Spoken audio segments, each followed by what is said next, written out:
¿verdad? Ahí está, listo. Ahora sí, si quieres, puedes empezar. Muchas gracias, Jorge. Bueno, muchas gracias, Jorge. Bueno, queridos compañeros, compañeros de camino, estamos reflexionando sobre este tema de la política desde diferentes frentes. Y pues hoy tengo el placer de presentar a Jorge Chapas, ¿cierto? Yo tengo aquí en otra de pantalla acá, parte de la biografía de Jorge. Jorge es político liberal clásico, es de Guatemala, es cristiano católico, empresario, esposo y padre. Nosotros conocemos también este movimiento de Home School, que ha retornado nuevamente a los hijos, a la educación por parte de los padres, que realmente este es el modelo que ha trazado las escrituras. Jorge ha criado a sus hijos en el modelo de Home School. Es ingeniero agrónomo, especialista en manejo forestal, máster en economía ambiental. Y bueno, hay muchas cosas más que tienen que ver con Jorge, pero la parte que más nos interesa es su liderazgo en la parte política, ¿cierto? Jorge conoce al profesor Alberto Mansuetti, creo que en el año 2009. El profesor Alberto Mansuetti es un personaje en el sentido estricto de la palabra, es un profe, como lo llamamos nosotros, un hombre de quien uno aprende cosas muy sabias, un tipo, es un argentino. Y bueno, estamos en ese proceso de aprendizaje y pues la intención nuestra en este momento es, el tema esencial es los fundamentos del liberalismo clásico en el pasado y en el presente, porque pareciera que el liberalismo clásico se quedó allá, pero no, lo que queremos es plantear cómo es el impacto y la relevancia del liberalismo clásico. Entonces voy a dejar ya pues que Jorge comience su exposición. Agradecemos mucho a los que nos están acompañando y los que se van uniendo. Y pues en la parte final vamos a dejar que Jorge desarrolle su tema. Tendremos la oportunidad de hacer preguntas frente al tema. Jorge, muchas gracias y quien pueda, el escenario es suyo y que Dios lo bendiga. Muchas gracias, Jorge Iván. Gracias a todos los amigos colombianos que asisten a esta charla. Es un gusto para mí, en nombre del Foro Liberal de América Latina, del Partido Fusionista, instituciones que ya les voy a presentar, y también en compañía de Gabriel Ortega, que es líder de las juventudes del Partido Fusionista en Guatemala, pues quien me asiste también aquí en la sala. Esta parte de la conferencia está siendo grabada por si alguien llegase tarde o no lograra venir, pues en su momento se puede también compartir para que pueda ser escuchada. Para mí es un honor, un gusto. Gracias, Jorge Iván, por la invitación.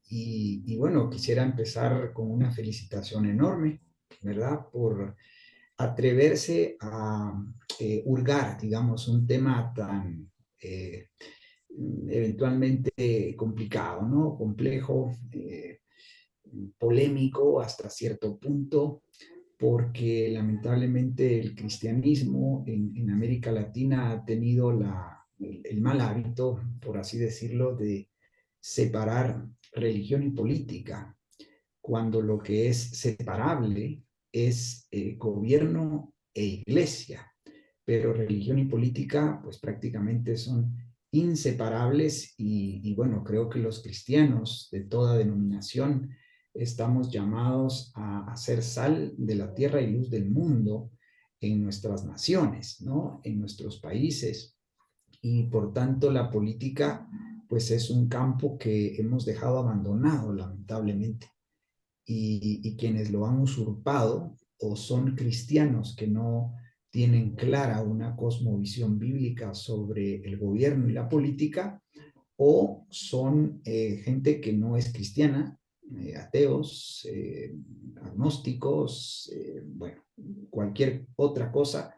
Y por tanto, pues nuestros países en América Hispana son un desorden, ¿no? Se encuentran en una constante de decadencia moral, cultural, económica, y eso pues subyace el aspecto político, ¿no? Así que, pues de mi parte, una felicitación por el coraje la curiosidad que han tenido de entrarle al estudio y de conocer el liberalismo clásico y eventualmente activar, ¿no?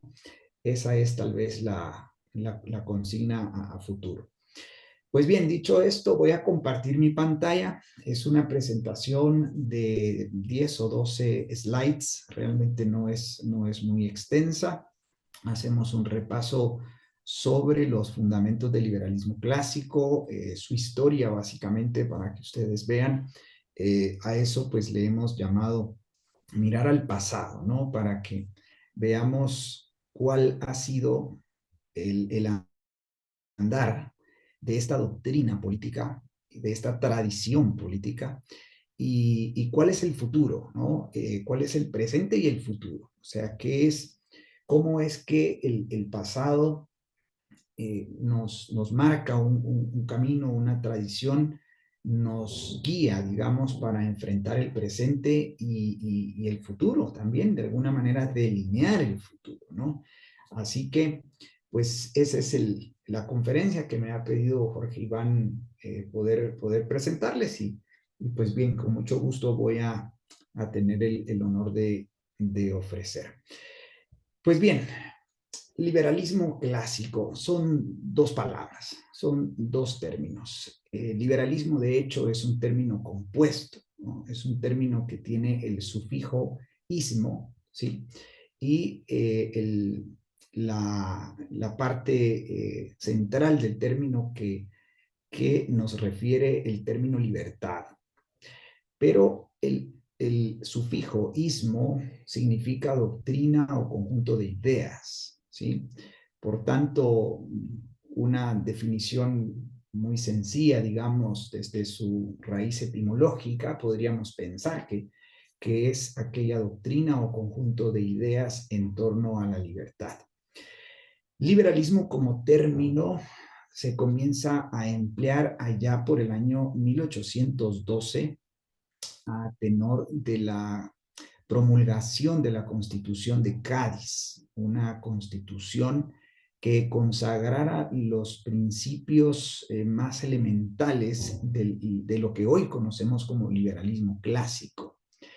Una constitución bueno, pues fuera promulgada allá en Cádiz, un puerto, justamente, digamos, más o menos 200, 300 años después de la conquista del Nuevo Mundo y una serie de fenómenos que ocurrieron en torno a esta promulgación de esta constitución llamada también la PEPA, porque fue promulgada el 19 de marzo, día en el cual se celebra a San José, y como la Constitución tiene un género femenino, digamos, la Constitución, pues bueno, se dio por llamarle o apodarle más bien la Pepa. En aquel entonces, en estas cortes, las cortes de Cádiz fueron constituidas no solo por políticos y clérigos españoles del Reino de Castilla y de los reinos europeos sobre los cuales la España de aquel tiempo tenía algún control, sino también participaron clérigos y políticos de los reinos de ultramar, es decir, las tierras del Nuevo Mundo, de las Américas. Participaron personajes, principalmente clérigos, sacerdotes, básicamente, de los virreinatos, de los cuatro virreinatos que existían: el virreinato de México, el virreinato de Granada, el virreinato de Perú y el virreinato del Río de la Plata. Pero también de las capitanías y de los otros, de las otras regiones y territorios sobre los cuales España tenía pues ya algún control en aquel entonces, ¿no? Y pues yo estuve haciendo una investigación con Jorge Iván a propósito de estos nombres porque eh, creo que es interesante conocer quiénes han participado, ¿no? Al menos de Guatemala, el clérigo canónigo Luis Antonio Larrazábal y Arribillaga fue quien participara justamente en las asambleas, ¿no? En las reuniones de las Cortes de Cádiz y en la cual se promulgara la Constitución de Cádiz. Esta imagen que tenemos ahí, pues es una representación de aquel momento Y seguramente también hubo algunos comisionados, algunos clérigos que hayan participado. Por ejemplo, con Jorge Iván estuvimos haciendo un poco la investigación. Creo que precisamente a propósito del virreinato de Granada, aparecen acá algunos nombres: José Joaquín Ortiz Galvez, bueno, que esto es el distrito de Panamá, supongo que no es propio de Colombia, pero aquí hay José Francisco de Monive y Mozo, Juan José Arias Dávila y Mateu, que probablemente hayan sido personas que eran colombianas, digamos, o vivían en aquella región que hoy conocemos como Colombia, y que participaran pues de la promulgación de la Constitución de Cádiz, ¿no? Así que este es un hito muy importante en la historia del liberalismo. Nosotros pues lo celebramos, dicho sea de paso, en torno al 19 de marzo, es la fecha que nosotros hemos asignado como el Día del Liberalismo Clásico, justamente, y es precisamente la fecha en torno a la cual los miembros del Foro Liberal de América Latina nos reunimos físicamente e impulsamos un programa político basado en los fundamentos del liberalismo clásico. Pero este es pues uno de esos hitos históricos que marcan, digamos, al liberalismo como una tradición, ¿verdad? Así que pues era importante en principio conducirnos o transitarlos hacia este momento histórico que es de muchísima importancia y que, como digo, la Constitución de Cádiz consagrara los fundamentos, los pilares y los principios de lo que hoy conocemos como liberalismo clásico. Lamentablemente esa constitución, esa constitución en nuestros países, casi todos, lamentablemente fue abrogada en algunos países 8 años después, 10 años después, 15 años después, incluso en algunos muy pronto, lamentablemente, y no, pues no se sostuvo, digamos, en nuestros regímenes políticos y bueno, pues esa tradición se fue perdiendo. De alguna manera, el liberalismo nace realmente, o más bien se recoge, se sistematiza en lo que se ha dado por llamar la Escuela de Traductores de Toledo. Una escuela, una universidad realmente que tenía su sede en Toledo y que tuvo su máximo esplendor en lo que se conoce como la Alta Edad Media, más o menos el siglo XIII, siglo XIV, aunque el desarrollo intelectual de las ciencias, entre las cuales se cuenta la ciencia política, la filosofía, la economía, pues venía desde algunos siglos atrás, en Europa principalmente, ¿no? En el mundo anglosajón, pero también en el mundo hispano. Lo que ustedes ven en pantalla es una de las 417 representaciones que fueron aglutinadas en una obra que se le llamó Las Cántigas de Santa María. Al centro ustedes tienen al rey Alfonso X, apodado el Sabio, quien pues hizo aportes muy relevantes en materia de filosofía, astronomía.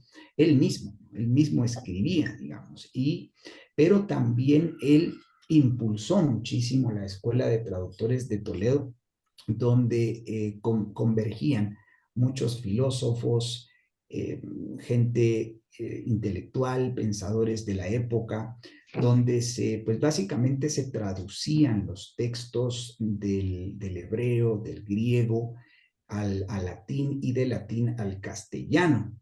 Es el caso de Domingo Gundislavo, de Juan Hispalense, autores que tradujeron a Aristóteles del latín al castellano, y del griego al latín y del latín al castellano.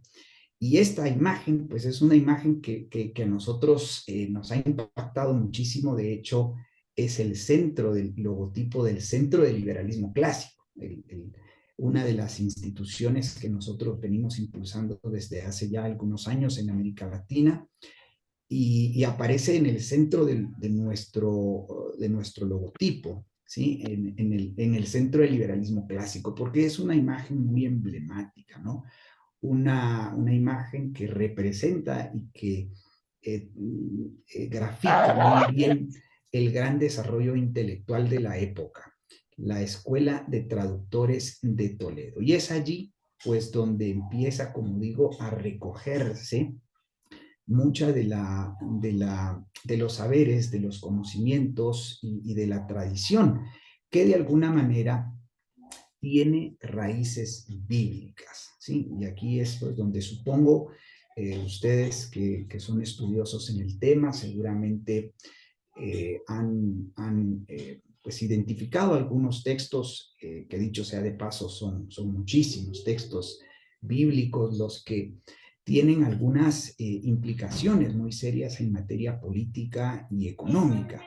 Uno de los textos que a nosotros nos gusta resaltar en materia política es Primera de Samuel 8, ¿no? Ese pasaje en el cual le piden a Samuel un rey para Israel, ¿no? Habiendo sido ya viejo, Samuel me parece que designa a una serie de jueces, pero Israel no conforme, pues le pide un rey.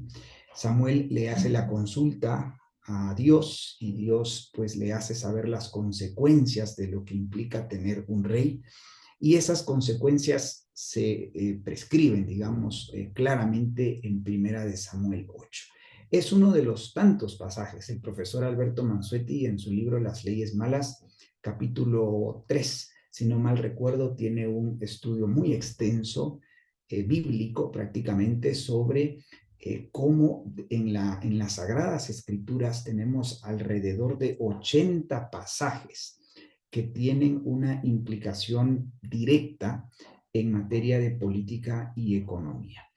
Y bueno, Primera de Samuel 8 es uno de esos pasajes, un pasaje muy importante, pero también en los evangelios encontramos el pasaje en el que eh, el César, no sé si es Pilatos, le pregunta a nuestro Señor Jesucristo, ¿no? Sobre el tema de la moneda y nuestro Señor Jesucristo le dice dar al César lo que es del César y a Dios lo que es de Dios. Ese mensaje bien interpretado implica que al César no se le puede dar más allá de lo que debe dársele al César lo que es del César, no todo lo que quiera el César. Y este, pues, es uno de los pasajes, nuevamente, como digo, de los muchos que se encuentran en las Sagradas Escrituras y que, pues, básicamente enseñan el fundamento central del liberalismo clásico, que es el gobierno limitado.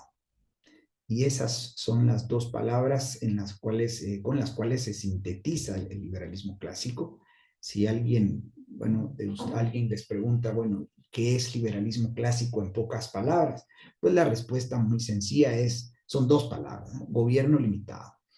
Y es eso lo que se interpreta en muchos de estos textos bíblicos, ¿no?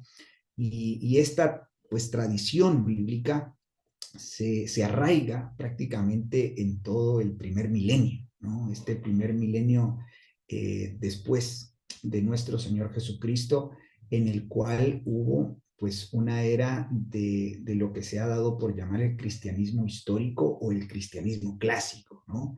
Que fue un cristianismo donde estas ideas pues estaban bien cimentadas, no se cuestionaban, o si se cuestionaban, pues eran declaradas herejías, digamos, y, y esto pues fue así durante el primer milenio, básicamente, fundamentalmente, y no solo en el mundo cristiano, sino también en otras regiones del planeta, donde de alguna manera las religiones monoteístas hacían su contribución en estos aspectos, ¿no?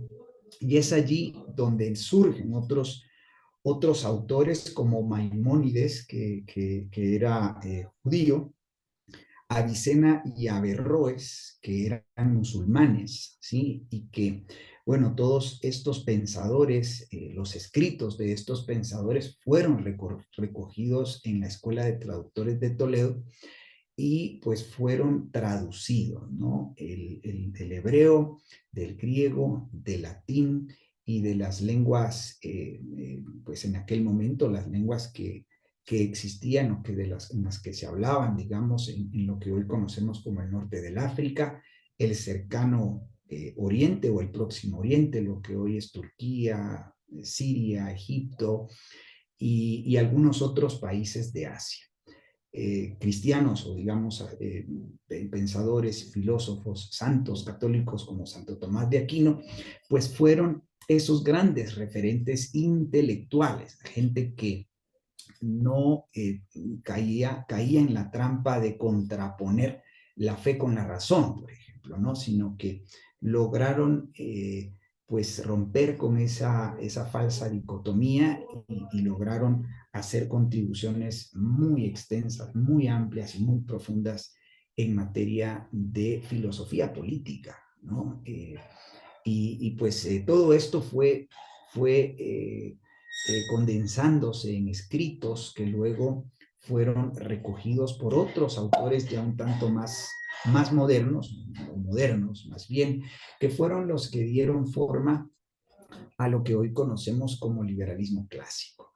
De hecho, la palabra clásico fue un adjetivo que tuvo que acuñarse, digamos, en el término porque en aquel momento Friedrich von Hayek, un pensador liberal austríaco, pues veía cómo los términos o el término liberalismo había sido secuestrado por las izquierdas en el mundo anglosajón, principalmente en Estados Unidos.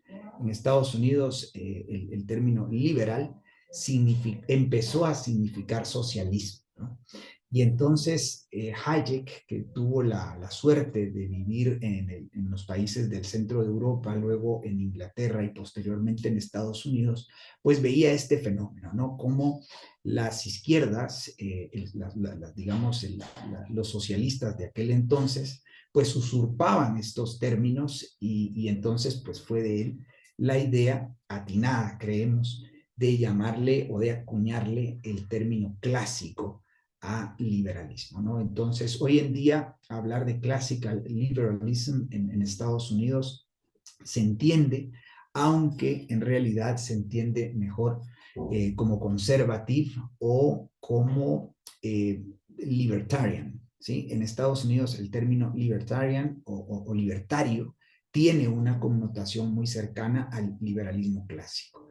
Pero este término libertario ya en América Latina ya no encaja del todo con los fundamentos más, más centrales del liberalismo clásico. Ya vamos a llegar a esto.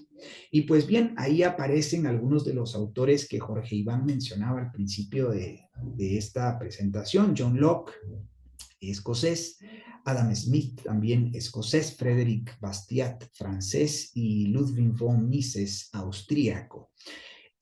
Cuatro de los muchos y grandes pensadores modernos que hicieron contribuciones muy significativas a la doctrina y tradición del liberalismo clásico. John Locke, con su triada de derechos naturales, John Locke sostiene que los tres derechos naturales inalienables con los cuales nacemos los seres humanos son el derecho a la vida, a la libertad y a la propiedad privada.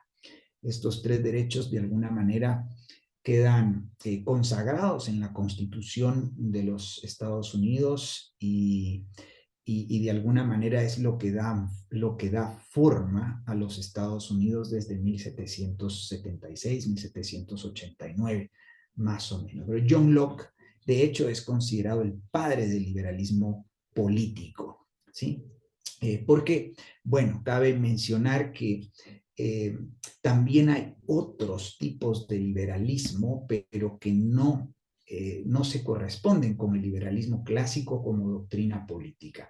Y ahí, por ejemplo, podemos mencionar el liberalismo teológico, ¿sí? Que pues es otra cosa muy diferente muy diferente, que no se corresponde y no tiene nada que ver con el liberalismo político, el liberalismo clásico. Pero John Locke pues es conocido como el padre del liberalismo político del liberalismo clásico. Adam Smith, pues bien, el escocés nacido en Glasgow, en 1776 publica su libro La riqueza de las naciones, que ha sido un título acuñado. El título del libro es un tanto más largo.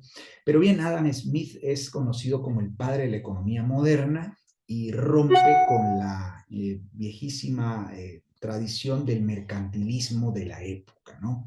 Un sistema económico que eh, consistía en creer que la riqueza de un país se basaba necesariamente en la capacidad de resguardar oro. Y Adam Smith rompe con esta noción y rompe también con la noción de esa perversa simbiosis que hay entre los agentes privados de la economía y los gobiernos, ¿no? Por tanto, pues él aboga por las libertades económicas y es desde 1776 pues un gran referente en materia económica. A Adam Smith hay que saber leerlo y hay que saber contextualizarlo, digamos, porque hoy por hoy yo escucho a algunos defensores del progresismo, eh, del progresismo y del socialismo decir que Adam Smith tenía ideas, digamos, de signo progresista o incluso de signo socialista, porque dicho sea de paso, Adam Smith fue uno de los referentes conceptuales para Karl Marx algunos años después. ¿Ah? Sin embargo, Marx, creemos, no lo entendió lo suficientemente bien a Adam Smith y más bien, y de pronto fue una estratagema, un artilugio, digamos, utilizar algunas referencias hacia Adam Smith para capturar cierta audiencia, digamos, a su obra, ¿no? Por cierto, el autor que les quiero presentar ahora, Frédéric Bastiat, escribió justo en la misma época que Carlos Marx. Frédéric Bastiat en Francia, uno de nuestros autores predilectos, la verdad, porque Frédéric Bastiat pues fue un pensador y un escritor muy prolijo. Vivió tan solamente 47 o 48 años, nacido en 1801, falleció en 1848. Fue diputado a la Asamblea Nacional de Francia tan solo un año, lamentablemente. Creo que asume en 1846 y en 1847, pues por razones de salud, debe retirarse y fallece, ¿no? Y muere. Pero fue un pensador muy prolijo. Escribió obras, ensayos y documentos muy breves, ¿no? Uno de esos documentos para nosotros es clave, digamos, en el entendimiento del liberalismo clásico, y es la obra que se titula La Ley. Es una obra que nosotros recomendamos muchísimo leer, ¿no? Yo ya perdí la cuenta de cuántas veces he logrado leer La Ley. Es una obra muy pequeñita bueno, realmente es una síntesis, digamos, de lo que se entiende por liberalismo clásico desde el punto de vista filosófico, ético y moral. Así que, pues, Frédéric Bastiat es uno de esos grandes referentes. Y ya un pensador, un escritor ya más de nuestras épocas, ya del siglo XX, es Ludwig von Mises, ¿no? Por ahí lo mencionaba también Jorge Iván Paneso. Ludwig von Mises, pues es economista austríaco, es uno de los que pertenecen a la segunda generación de economistas austríacos que pues desarrollaron una serie de teorías y doctrinas en el ámbito de la economía muy puntualmente, pero también en el ámbito de la economía política. A él le precedieron grandes pensadores como Karl Menger y Eugene von Waberg, a quienes pues de alguna manera Ludwig von Mises y Friedrich von Hayek le suceden, ¿sí? Como escritores de la escuela de economía austríaca, que es como se le conoció a la escuela, o se le conoce todavía a la escuela de estos pensadores. Frédéric Bastiat, por cierto, él perteneció a la escuela de los fisiócratas.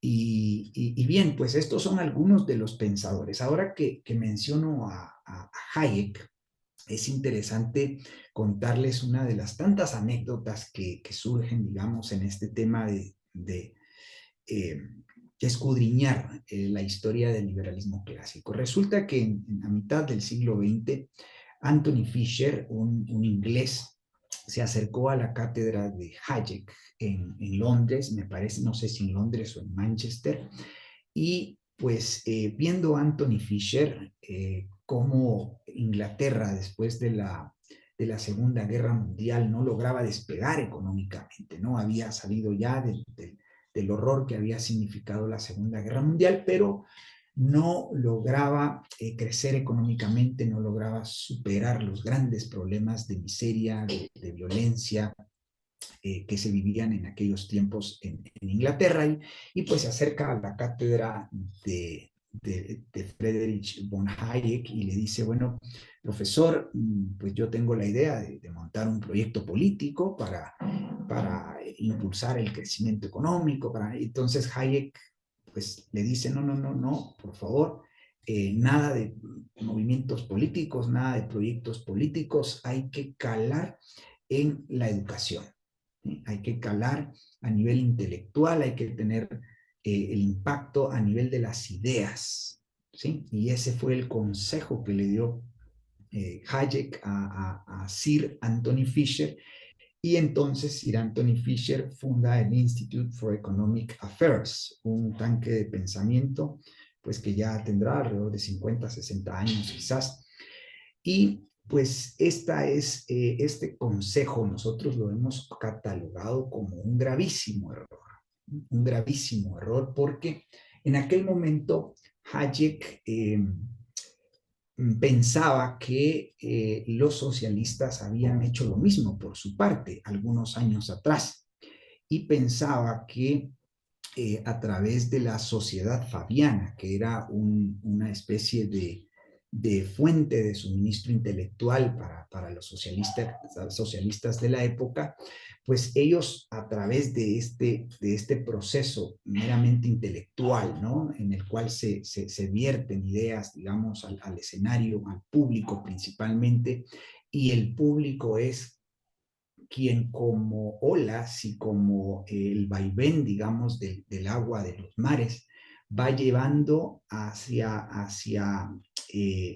va llevando a los políticos a tenor, digamos, del vaivén de las olas. Esta era más o menos la analogía que se utilizaba, ¿no? Era como el corcho, decía, creo yo, decía Hayek, ¿no? El corcho que flota sobre el mar, y el mar, el agua, pues es la opinión pública. Entonces hay que permear la opinión pública, hay que insertar, hay que infiltrar, digamos, a la opinión pública con estas ideas, y entonces la clase política pues va a responder al vaivén de esas olas y a la dirección, digamos, de esa fuerza, ¿no?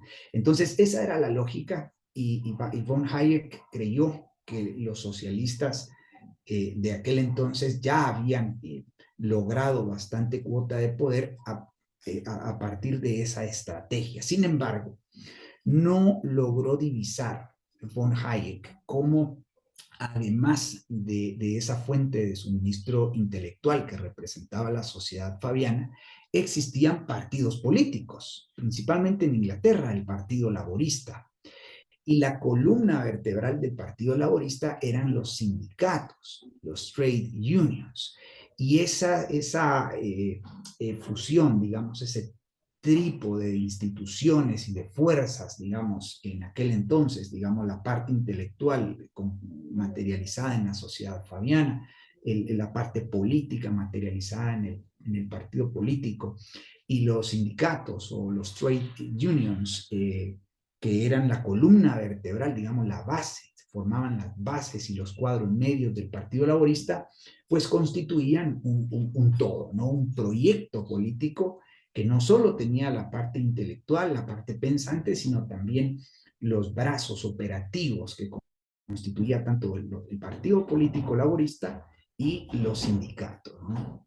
Entonces, pues bien, nosotros hemos calificado este consejo de Hayek a Sir Anthony Fisher como un error fatal porque lamentablemente desde entonces, década de los 60, 50, 60, pues hay una tendencia en Occidente, tanto en el mundo anglosajón, digamos Europa y América, de los tanques de pensamiento, ¿no? O sea, de fundar tanques de pensamiento, organizaciones, universidades incluso, pero se nos ha olvidado fundar partidos políticos, ¿no? Partidos políticos que abracen estas ideas y estos fundamentos. Pues básicamente hemos abandonado, digamos, ese campo de acción y aunque hacemos importantes esfuerzos en materia de educación, en materia de lo que hoy se da por llamar las ideas de la libertad, pues en realidad de nada y poco sirve porque no hay partidos políticos que logren adoptar esas ideas y convertirlas en un proyecto, en un programa político y en acción política en los partidos, en los parlamentos, en los gobiernos locales, a nivel de bases, a nivel de liderazgos. Entonces, pues prácticamente hemos perdido muchísimo tiempo, ¿no? Pues en parte por este error de Hayek. Hayek como economista es un capo, ¿sí? Hay muchos libros que recomendamos de él, el libro de el camino de servidumbre, que tal vez es el más relevante en materia de economía política, los fundamentos de la libertad, aunque en este libro ya hacia el final Hayek pues tiende a ser un poco flexible, digamos, con algunas políticas públicas, pero bueno, es otro de los grandes pensadores. Lamentablemente el consejo que le dio a Sir Anthony Fisher pues es todavía un lastre, sí, que arrastramos desde hace muchos años y que, bueno, lamentablemente nos tienen donde nos tienen, en América Latina y también, pues, de alguna manera en Europa. Bien, pasando ya entonces a los fundamentos del liberalismo clásico son estos tres: gobierno limitado, mercados libres y propiedad privada. Nosotros también les llamamos pilares o principios, ¿sí? Son las divisas fundamentales del liberalismo clásico. Eh, el gobierno limitado es tal vez la divisa fundamental, la divisa cardinal. Creemos que del gobierno limitado derivan las otras dos premisas o fundamentos, ¿no? Al tener un gobierno limitado, decantan la libertad en los mercados. Y la libertad en los mercados, pues, asegura los derechos de propiedad, otorga fortaleza y certeza jurídica en la propiedad privada. Pues estos son los fundamentos, los pilares, los principios del liberalismo clásico y es importante tenerlo muy claro, ¿no? ¿Qué es gobierno limitado? Básicamente es un sistema político que le otorga a los gobiernos límites para ejercer el poder, solo en aquellas esferas que le son propias y naturales, ¿sí? El gobierno en su naturaleza, o ontológicamente, podríamos decir, tiene tres funciones naturales: la seguridad, la justicia y la administración de algunas obras de infraestructura pública. Nada más, nada más. Estas tres funciones naturales y propias de los gobiernos están consagradas de alguna manera en algunos documentos, como precisamente el libro de Adam Smith, de la riqueza de las naciones. Por ahí, por la página 500 y fracción, pues bueno, establece, ¿no? Por cierto, hace una referencia interesante porque dice, pues de manera inmemorial, digamos, ¿no? Históricamente, el gobierno ha tenido tres funciones que son fundamentales y a nosotros, por cierto, no nos gusta no nos gusta utilizar la palabra fundamental porque no es del todo precisa, ¿no? Las funciones que le son propias, ¿sí? O sea, que son propias y naturales, es que van conforme a la naturaleza del gobierno, ¿no? Por eso es que a veces nosotros decimos que el problema de no entender el concepto de gobierno limitado es un problema ontológico, ¿sí? Porque no logramos entender la esencia, el ser del gobierno, el porqué de la esencia del ser del gobierno. Por tanto, gobierno limitado, pues significa eso, significa gobierno con límites a las funciones que le son propias y naturales, que son eh, únicamente tres. La seguridad, que incluye la defensa, ¿sí? La justicia y la administración de algunas obras de infraestructura pública. Los mercados libres, pues libres de fraude, principalmente, básicamente esto abraza toda el desarrollo filosófico que aportó Adam Smith y que se entiende pues básicamente que el Estado no debe intervenir en la economía, en la banca, en las finanzas, en la agricultura, en la industria, en el comercio, en el transporte, en todas estas áreas que están supeditadas a un proceso de cooperación social no violento, ¿sí? El mercado como tal es un proceso de intercambio dinámico que ocurre sobre la base de la propiedad privada y que utiliza mecanismos coordinadores como el sistema de precios, la división del trabajo, el conocimiento disperso. Y bien, en la medida en la que el gobierno se confina únicamente a la seguridad, la justicia y las obras públicas, el mercado libremente hace su trabajo, ¿no? Esto es lo que llamó, bueno, lo que llamó Adam Smith la mano invisible, pero en realidad la mano invisible no es más que ese sistema de coordinación a través de los precios en la que oferentes y demandantes intercambian bienes, mercancías, productos, servicios y demás, ¿no? Y claro, pues tiene sus mecanismos de autorregulación, digamos, ¿no?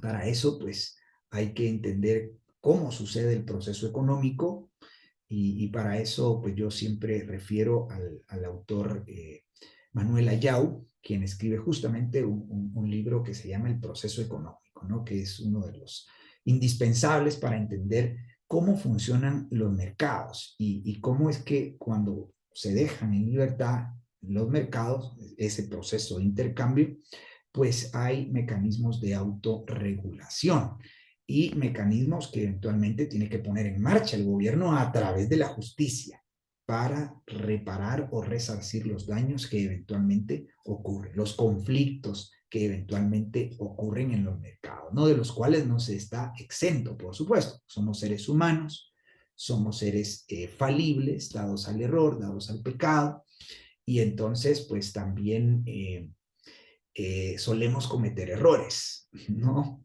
Así que pues, y la propiedad privada, que es uno de estos principios fundamentales, un derecho natural de los seres humanos. Ahí en el concepto de propiedad privada vemos a John Locke, por ejemplo, claramente allí.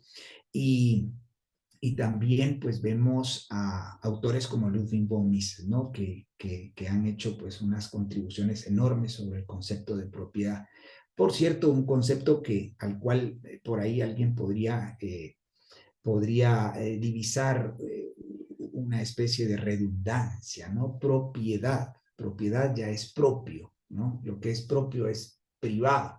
Pero nuevamente hemos tenido que acuñar el término privado o privada porque pues, los comunistas, los socialistas han sido muy hábiles con este tema del lenguaje, ¿no? Y han secuestrado muchas palabras. Hoy por hoy se habla de propiedad común, por ejemplo, se habla de propiedad colectiva, eh, se habla eh,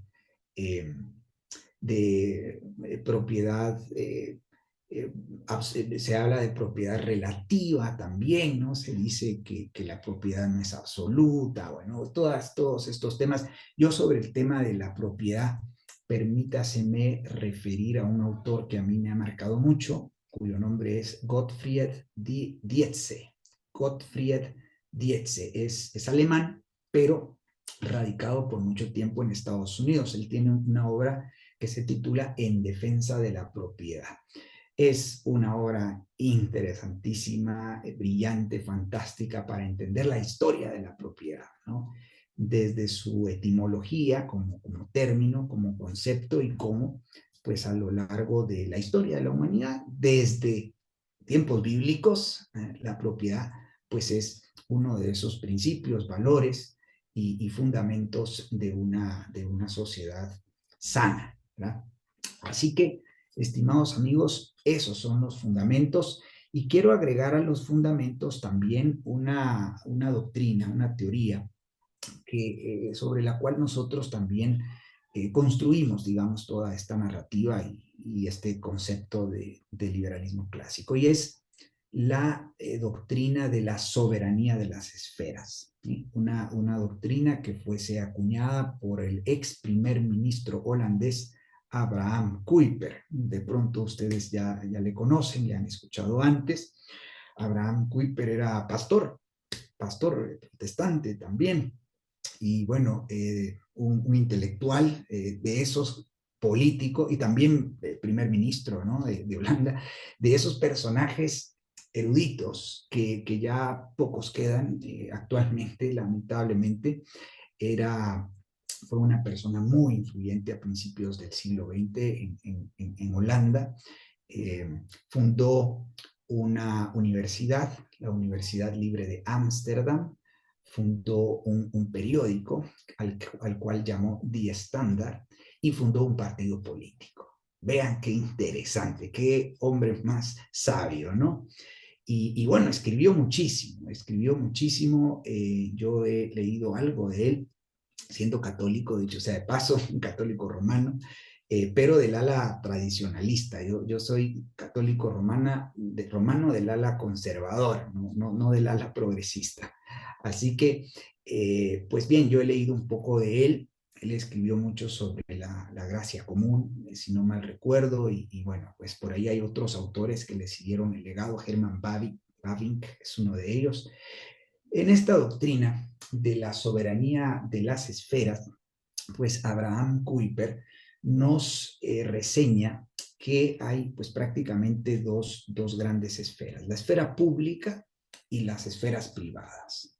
Nótese el singular en una y el plural en otra. A la esfera pública corresponde el gobierno civil, que es con el nombre que se hablaba del gobierno en otros tiempos. Se decía gobierno civil, gobierno civil. Y las esferas privadas, ¿ah? La esfera de la persona individual, la esfera de la familia, la esfera de la iglesia, la cultura, la escuela, la empresa. Todas estas esferas también pues son soberanas, ¿sí? Y deben ser soberanas. No debe existir injerencia, digamos, entre una esfera y otra, como tampoco debe existir injerencia entre la institución que representa la esfera pública, es decir, el gobierno, en las esferas privadas de la sociedad.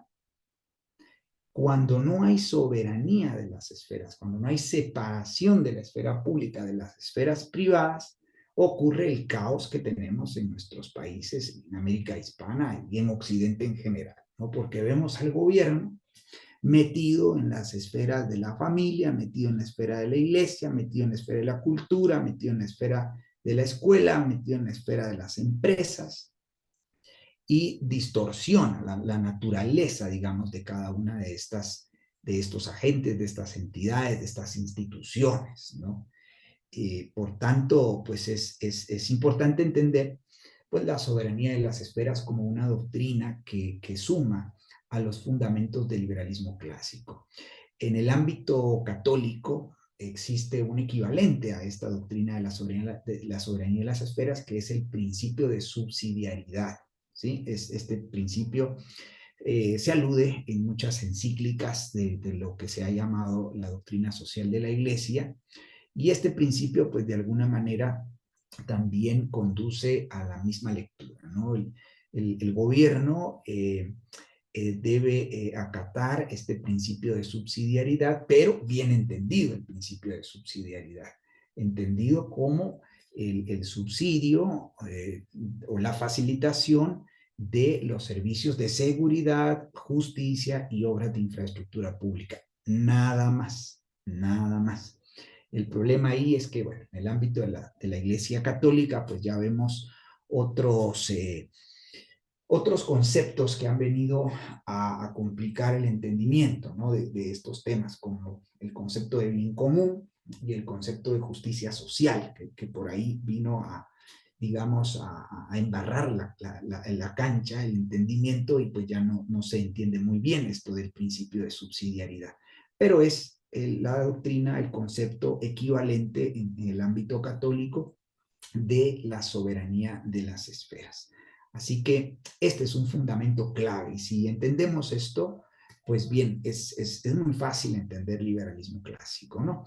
Insisto, entendiendo gobierno civil como la institución, la entidad que ofrece, que garantiza la seguridad, la justicia y las obras de infraestructura pública nada más. Bien, vamos llegando ya casi hacia el final. A mí me interesa que, además de saber un poco la historia, es un poco, ¿no? Estas son pinceladas, la verdad es que hay muchísimo más, pero este es un breve resumen de la historia del liberalismo clásico, sus raíces bíblicas y los diferentes aportes. Pero algo que es importante es qué no es liberalismo clásico. ¿Qué no es liberalismo clásico? Bueno, pues algunas personas han caído en el error de pensar que el liberalismo clásico es las ideas de la libertad. Esto es algo un concepto muy etéreo, muy vago, muy vacío, ¿sí? Porque no se entiende de manera concreta las ideas de la libertad, ¿no? A otros pensadores hispanos, americanos, se les ha dado por decir que el liberalismo clásico es tolerancia. Bueno, sí, la tolerancia es el respeto por las diferencias, por las discrepancias, es un valor, es un valor que todos debiésemos de practicar. Pero esto no nos informa precisamente sobre la divisa fundamental del liberalismo clásico, que es gobierno limitado, ¿verdad? Así que, bueno, por tolerancia, que es un término vago, es un término incluso que podría malinterpretarse, pues no, eso tampoco es liberalismo clásico. Y liberalismo clásico tampoco es el respeto irrestricto al proyecto de vida de cada quien. ¿Sí? Esta acotación es de Alberto Venegas Lynch. El tema de tolerancia creo que es de Mario Vargas Llosa, fue quien dijo en algún momento que el liberalismo era tolerancia. Pues no necesariamente es tolerancia, aunque probablemente incluye la tolerancia, implica la tolerancia, pero no es tolerancia. Y tampoco es el respeto irrestricto al proyecto de vida de cada quien. Eso tampoco lo es una definición confusa, ¿sí? Porque el proyecto de vida de un fulano puede ser establecer un régimen tiránico en un país, en una nación, como lo fue Adolfo Hitler, y bueno, y como Hitler tenía su proyecto de vida, que era acabar con los judíos y mejorar el tema racial, y entonces como ese es su proyecto de vida, bueno, pues tenemos que respetar de forma irrestricta aquel proyecto. No, eso tampoco es liberalismo clásico, el respeto irrestricto al proyecto de vida de cada quien, ¿no?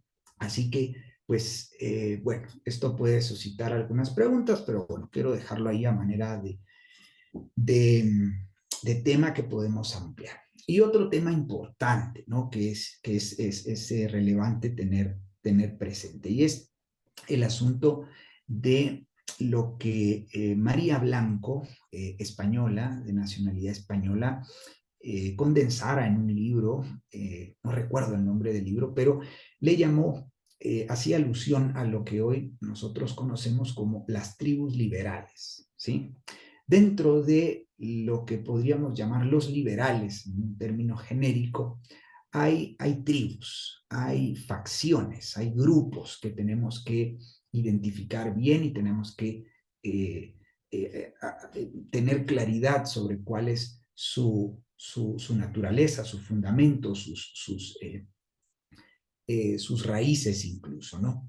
Bueno, número uno, los liberales clásicos, que somos nosotros, ¿sí? Que somos aquellos que creemos en el gobierno limitado, en los mercados libres, en el respeto a la propiedad privada, pero que a su vez somos conservadores en lo moral y en lo político. ¿Qué significa esto de ser conservadores en lo moral y político? Bueno, que preservamos las tradiciones, las instituciones, las buenas costumbres, en materia moral, en aspectos morales y en aspectos políticos. En aspectos morales, pues somos aquellas personas a favor de la vida, entiéndase, en contra del aborto, somos aquellas personas a favor del matrimonio, a secas, eventualmente se le puede acotar natural, ahora, como les digo, ahora hay que adjetivizar los términos porque, bueno, se han alterado tanto, han sido secuestrados y demás, entonces ahora hay que acotarle matrimonio natural a matrimonio, cuando matrimonio ya es suficiente para entender que el matrimonio es entre hombre y mujer. Somos pro familia, por supuesto, ¿sí? Los conservadores en aspectos morales y también en aspectos políticos. En aspectos políticos quiere decir que apostamos por los regímenes o los métodos de la democracia liberal o la república, ¿sí? Que digamos es un concepto que entraña el principio del liberalismo clásico y de gobierno limitado, ¿verdad? Así que esos somos los liberales clásicos. Aparte están los neoliberales. Los neoliberales abrazan el consenso de Washington, un programa de 10 medidas de políticas impulsados hacia fines de la década de los 80 del siglo pasado, perdón, puesto en marcha en la década de los 90 por varios políticos latinoamericanos, como Carlos Menem en Argentina, Carlos Salinas de Gortari en México, Carlos Pérez, creo yo, en Venezuela, si no mal recuerdo, o en España, perdón, o en Colombia, no recuerdo bien si Carlos Pérez es de Venezuela o de Colombia, pero eran gobernantes neoliberales, que no es lo mismo que el liberalismo clásico, ¿sí? El neoliberalismo era un programa que tenía ciertas pinceladas del liberalismo clásico, pero terminó deslindándose hacia el mercantilismo, ¿sí? Esa doctrina, ese sistema económico en la cual el gobierno hace contubernio con las empresas, ¿no? Esto que llamamos capitalismo de amigotes o crony capitalism. Así que esa es otra de las tribus. La tribu de los socioliberales, ¿sí? La tribu de los socioliberales. Los socioliberales o socialdemócratas, ¿no? Te dicen, bueno, sí, el mercado sí. Y libre, sí, también, ahí, bueno, creemos que el mercado tiene que ser regulado, te dicen los socioliberales, ¿no? Es que el gobierno tiene que regularlo, porque si no, el empresario que es egoísta, es envidioso, eh, es salvaje y tal, que hay que regular el mercado, ¿no? Esto es lo que te dicen los socioliberales o sociodemócratas. Y además te dicen, bueno, y además el Estado te debe ofrecer educación, atención médica, jubilaciones y pensiones, arte, cultura, deporte también, porque eso la empresa privada no le interesa, ¿verdad? Entonces el Estado tiene que, esos son los socioliberales, ¿no? Y luego pues siguen dos tribus, los anarcolibertarios que siguen los aportes, bueno, no sé si son aportes al final, pero el desarrollo intelectual de Murray Rothbard, Hans Hermann Hoppe, Jesús Huerta de Soto, que son algunos de los pensadores que de alguna manera apuntan hacia la desaparición del Estado, hacia la desaparición del gobierno civil. Cosa que a nosotros los liberales clásicos nos parece una utopía, ¿sí? Una utopía y algo completamente imposible de llegar a suceder. los anarco-libertarios son anarquistas y consideran que pues el gobierno debe tender a desaparecer, ¿no? Esa es la lógica anarco y libertaria.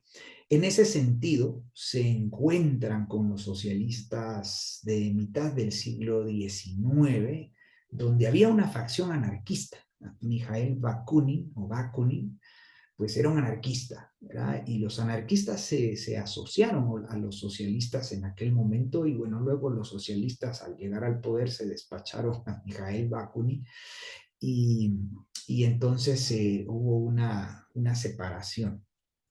Pero bien, hoy en los últimos 20 años, pues hay una facción anarco-libertaria bastante vigente. Yo diría que ya con un presidente en el poder, que es Javier Milei, ¿no? Javier Milei. A propósito del póster que ven ahí, bueno, ahí quise buscar un póster que de alguna manera reflejara muchos de estos pensadores y tribus, ¿verdad?, que existen en el espectro del liberalismo clásico. Quizás a uno de los que yo sacaba de este póster es a Ben Shapiro. Él es un conservador norteamericano, probablemente no, bueno, digamos, converja en muchas ideas con estos personajes, pero por supuesto que es algo opuesto a lo que significa Gloria Álvarez, por ejemplo, ¿no? Que Gloria Álvarez cae dentro de la quinta tribu liberal, los neo-ateos beligerantes, y que se hacen llamar libertarios también, ¿sí? Libertarios, neo-ateos, todos ellos son ateos y tienen una afrenta contra la religión en general y contra el cristianismo en particular, ¿sí? El cristianismo y todas sus denominaciones. Y son beligerantes, o sea, apuestan por el ataque, ¿sí? El ataque frontal hacia la religión en general, pero el cristianismo católico, evangélico, protestante en particular.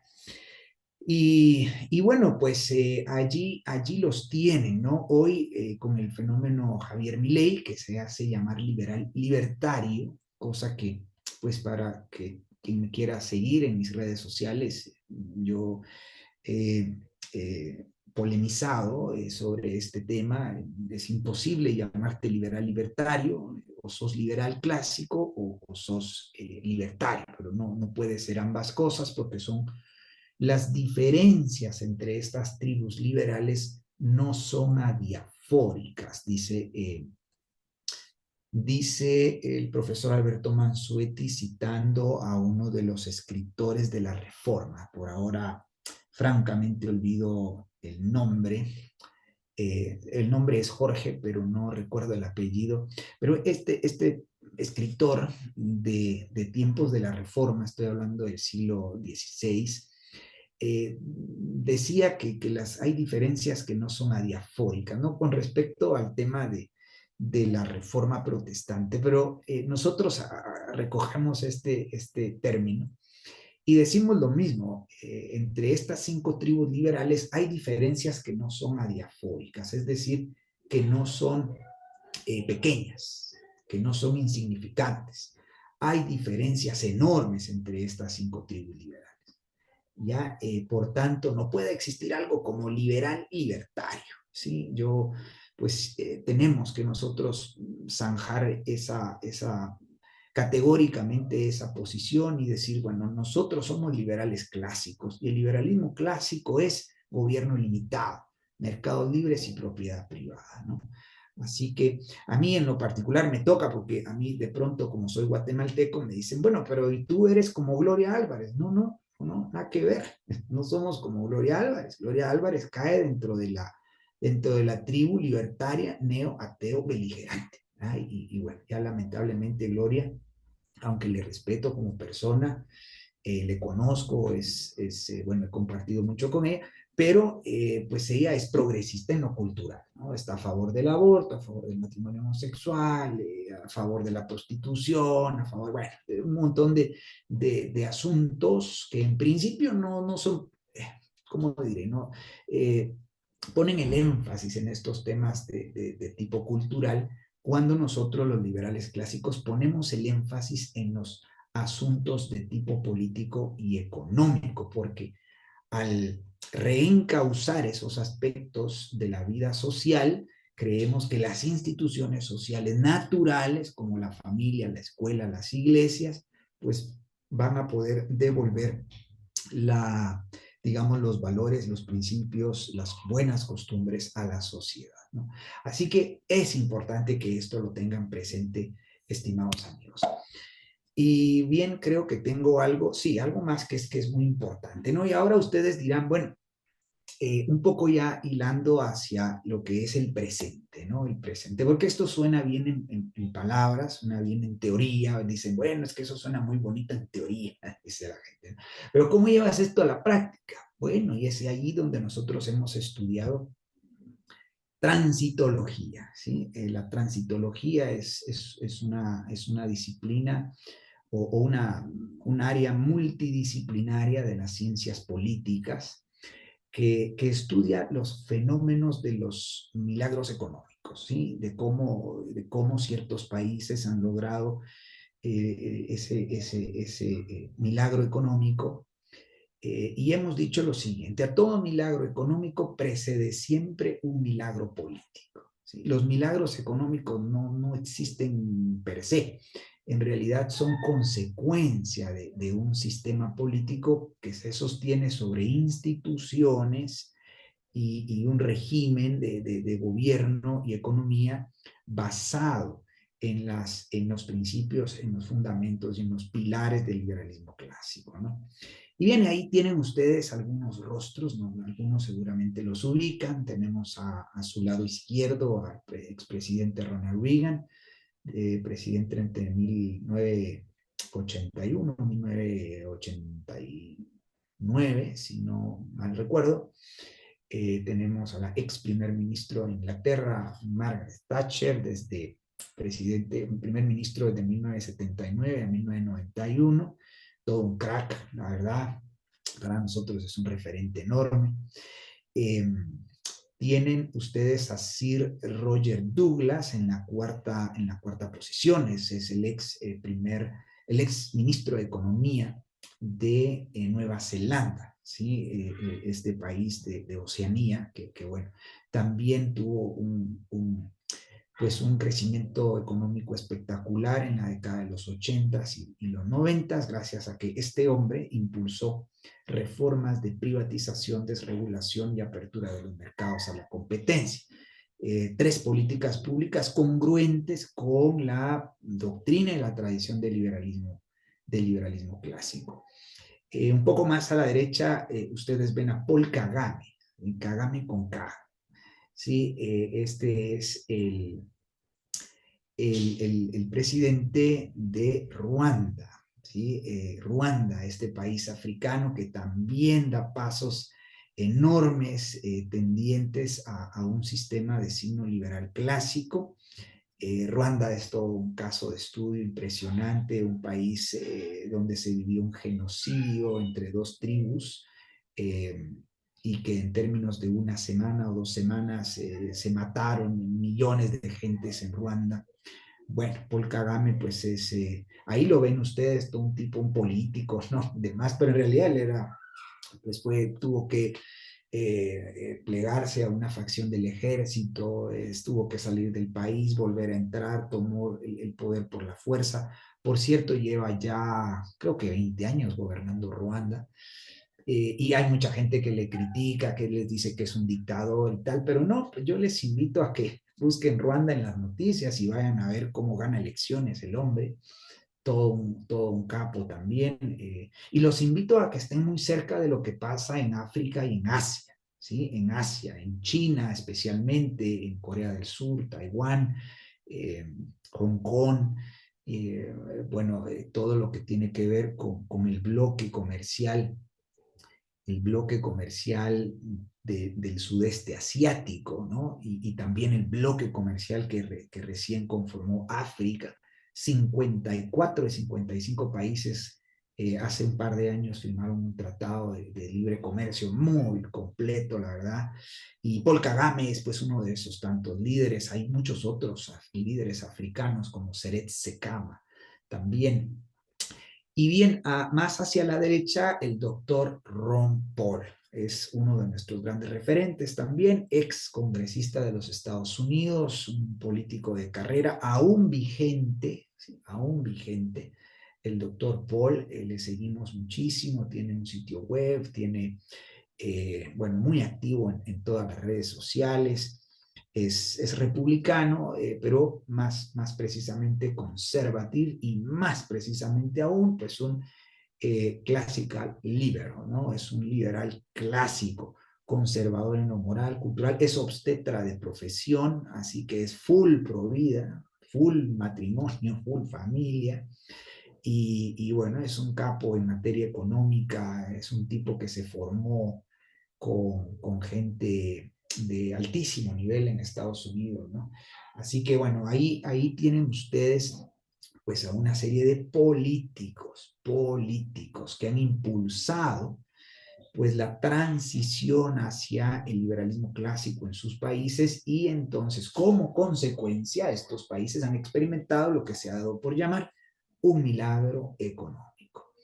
Así que, pues no quería dejar de mencionarlo porque dirán, bueno, y si este es el presente, pues no, esto es más o menos de hace 50 años a la fecha, pero Paul Kagame sigue vigente, Ron Paul sigue vigente, aunque Ron Paul lamentablemente, y aún y cuando compitió 3 veces por la candidatura del Partido Republicano, 2 veces por la candidatura del Partido Republicano y una por la candidatura del Partido Libertario, pues lamentablemente los norteamericanos, los ciudadanos norteamericanos no le eligieron para competir en las elecciones generales de su país. Lamentablemente, lamentablemente. Y hoy pues a falta de un líder como él, pues Estados Unidos está donde está, con el socialismo hasta las narices, ¿no? Bueno, 2 slides más, muy breve, tal vez acá, de acá pues surjan muchas preguntas. Liberalismo clásico, presente. Bueno, ¿cuál es el presente del liberalismo clásico? El Foro Liberal de América Latina, una plataforma continental que aglutina e impulsa, incuba líderes, movimientos, grupos y partidos políticos de signo liberal clásico, ¿sí? De esa cuenta, pues tenemos hoy por hoy alrededor de 6 movimientos, partidos o grupos vigentes en América Latina. Está el movimiento 5 Reformas Perú, 5R, este tema de las 5 reformas o 5R es un programa de transición a un sistema de gobierno limitado. ¿Sí? Para esto, pues, requerimos otra sesión porque ya es un programa que condensa una serie de políticas públicas en materia política, económica y cultural. Y ahí está, ¿no? Perú, 5R, en Guatemala el Partido Fusionista, en México el Partido Liberemos México, tenemos también el movimiento fusionista en Bolivia, el partido fusionista en Chile, y tenemos el movimiento, si no estoy mal, antiprogresista en Colombia, ¿sí? De nuestro querido amigo, eh, ay, pues ahora, por ahora olvidé el nombre, tengo el nombre de Manuel Alarcón, que es el chileno, pero ya se los digo por acá. Ay Dios, por ahora olvidé el nombre de nuestro colega en Colombia. Ya lo voy a ubicar y se los comparto por acá. eh, Otman Domínguez es nuestro líder y colega en Colombia. Ojalá que en algún momento pues veamos la oportunidad de que ustedes se reúnan con él. Jorge Iván lo conoce bien. Pero bien, este es el presente. Somos los únicos. Hashtag, somos los únicos. Nosotros somos un movimiento, una plataforma que, como digo, somos los únicos en impulsar los pilares y los principios del liberalismo clásico como doctrina y como tradición.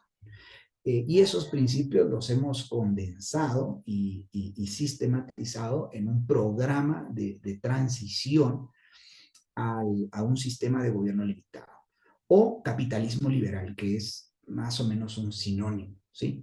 Y somos los únicos, ¿no? Porque pues básicamente creemos en los partidos políticos, creemos en que los cambios son posibles siempre y cuando hay política profesional.